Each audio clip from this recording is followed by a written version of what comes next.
I think I can say it now and relax about it. We're back. We're back. I don't have to worry that that's going to bite me in the backside because we are back, guys. This is the Arsenal that has been missing for, well, almost 2 months, really. We've got a lot of things to talk about, and I've got a lot of your comments to get through as well. But here's the rundown of tonight. We've gone to a place not many people win. City travelled here, lost. I think I've got a tweet with the stat. I think it's almost a year since Sporting last lost a game at home. This is not an easy fixture. And to be honest with you guys, with how we've been over the last month or two, who knows what could have happened. But guess what? A certain Erdegaard is back in the lineup. A certain Calafiori is back in the lineup. And a certain fluidity and, the press and, we're back. We're actually back. And we scored from a corner as well. We scored from a corner. Gabriel. I've missed that as well. It's been a little while. As you can see here, momentum-wise, it's always nice to see the momentum graph, but I don't think it really shows what happened today. Yeah, there were periods where Sporting had a good amount of the ball, but realistically, Arsenal were always in control, and I think this says a lot. We've dominated, possession-wise, maybe not so much, but where it counted, we were very dominant, and we didn't need too many chances to score so many goals. Look at this, 18 shots for Sporting, but half of them were nothing, no big chances. And Raya just, thank you very much. I'll catch that one. Yep, thank you. Yep, got that one.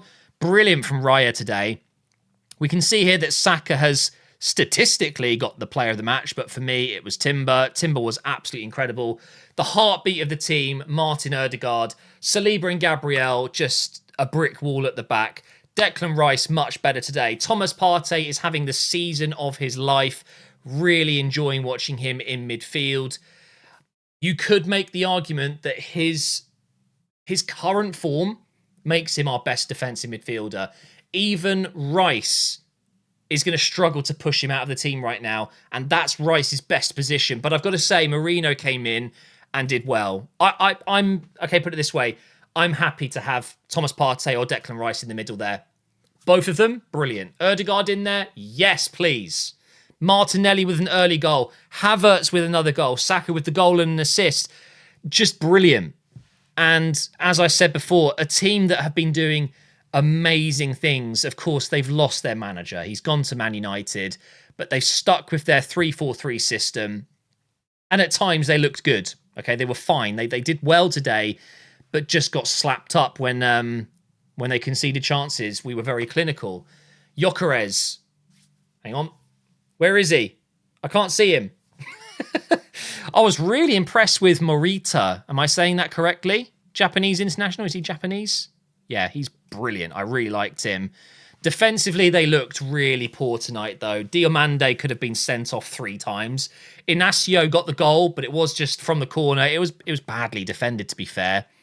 I think Sporting were a bit underwhelming. They had moments, is what I'll say. They probably didn't deserve to lose 5-1, but they didn't deserve anything from the game, that's for sure.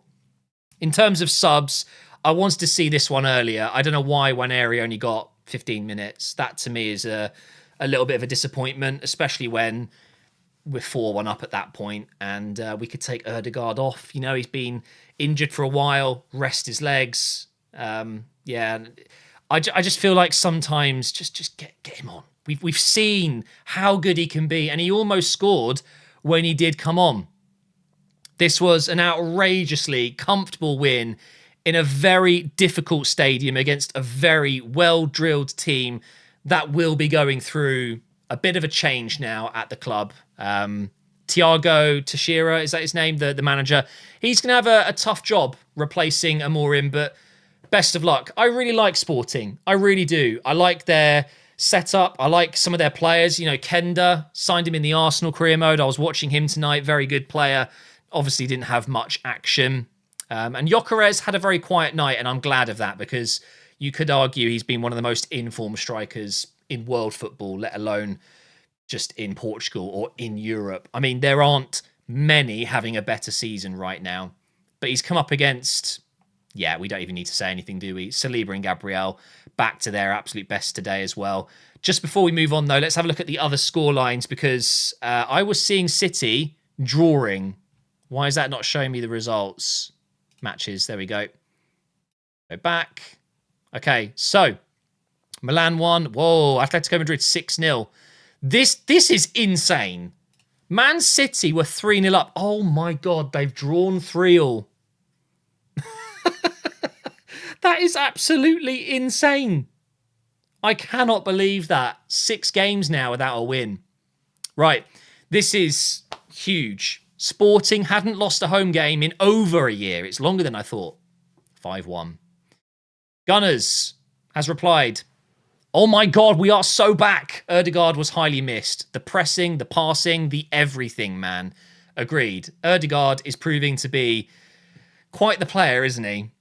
Sura has said Ødegaard is the system. He's the best player in the team. It's hard to argue. I mean, without him, we were okay. We weren't winning enough games. Yes, we were playing against good sides. We did have red cards and other injuries. I'm not saying Ødegaard missing is the end of this team because that's not true. But with him in it, we are just a level above. He's single-handedly improved us, hasn't he? Neil has said, reminded me of the 22-23 season. The fluid football was as fluid as butter in a pan. I love that. But again, not wrong. It was beautiful. And Richie says, great game and even better watch along. Thank you very much. If you didn't know, I was doing a watch along live. It's what I do every now and again for the Arsenal games. I'd say every, 5 Arsenal games, I'm doing a watch along for 3 or 4 of them. So make sure you are subscribed to the channel. You can follow me over on X as well. I stream over there. And then we've got one from Cam here saying, for years the question was, who is Arsenal's best player? It's clearly Ødegaard now. I would say Saliba, Saka, Gabriel, they're all in there as well. And Declan Rice, of course. It's clearly Ødegaard now. We're a different team without him. Ran absolutely everything. Great game all around. Sad we didn't get a clean sheet. Also, Nwaneri wants smoke. Takes players on constantly. You've got to love it. Yeah, one of the first things I saw was, if I get on the pitch here and I'll show you. So if this is what the lineup looked like at the end of the game, you've obviously got Nwaneri kind of in this position here.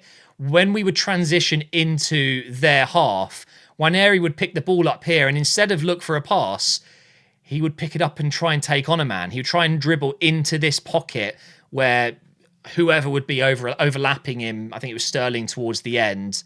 No, it wasn't Sterling. He didn't come on. But either way, he got into that pocket and looked for a pass, or more importantly, he wanted to go for goal himself. And that is such a rare aspect to a young player's game. They don't want to, for lack of a better term, piss everyone off. Oh, Nwaneri's come on. He thinks he's the best and he's going to try and score. But he kind of is. He is that good. I'm fairly certain we're going to be saying Nwaneri's name for years to come. So after these games, after the beginning of round 5, obviously some teams are still yet to play. With that win, we've moved into 7th. Of course, that loss against Inter hasn't helped, and the draw against Atalanta wasn't ideal. But that's 3 wins from 5 games. 10 points really isn't too bad. And, I mean, I'm predicting that Monaco... We're playing Monaco next, by the way. But if Monaco fail to win tomorrow, and then we beat them, that's another team that we've gone above. It's fairly possible that Liverpool could lose to Real Madrid tomorrow. So it's absolutely possible for us to stay in this top 8 now. And obviously that means we go through to the knockout stage without having to play... what are they going to be called? Playoffs? I can't remember exactly what it's going to be called, but this is where you want to be. Inside this top 8, you avoid 2 extra games. That is what we want. Down at the bottom, it's not looking good for some of these teams. Leipzig really struggling, aren't they? Would never have expected that. And of course, Madrid, let's be fair, Madrid haven't had a particularly good season so far this year, especially in the Champions League. But I feel like if they get through the game against Liverpool tomorrow and come away with a win, maybe they'll win the rest of the games and they'll be right up there. But this is another key one for me. Man City down in 15th. Okay, well, a 5-1 win puts us 8 goals, 2 conceded. So that was a must, an absolute must win tonight. But also it was really important that we just score some damn goals. We just haven't been scoring enough. So really, really happy with that result. Up next, I believe, is West Ham. Yep, we've got West Ham on Saturday. And then, of course, the midweek game against United. I think I'll be live for this one. Then it's Fulham. Then it's Monaco. This is the day that I'm most excited for, because if we win that game, Kai Havertz on Ultimate Team is going to be fully upgraded. 91 rated with a plus. Yeah, for those of you who haven't played Ultimate Team this year, I don't normally play, but I am. And I bought the Road to Knockouts Kai Havertz, knowing that if we do well, his card is going to be broken, and we're almost there. But thank you for watching, guys. I hope you've enjoyed the review today. And if you watched the stream, thank you so much. And I will see you for a new Como episode tomorrow.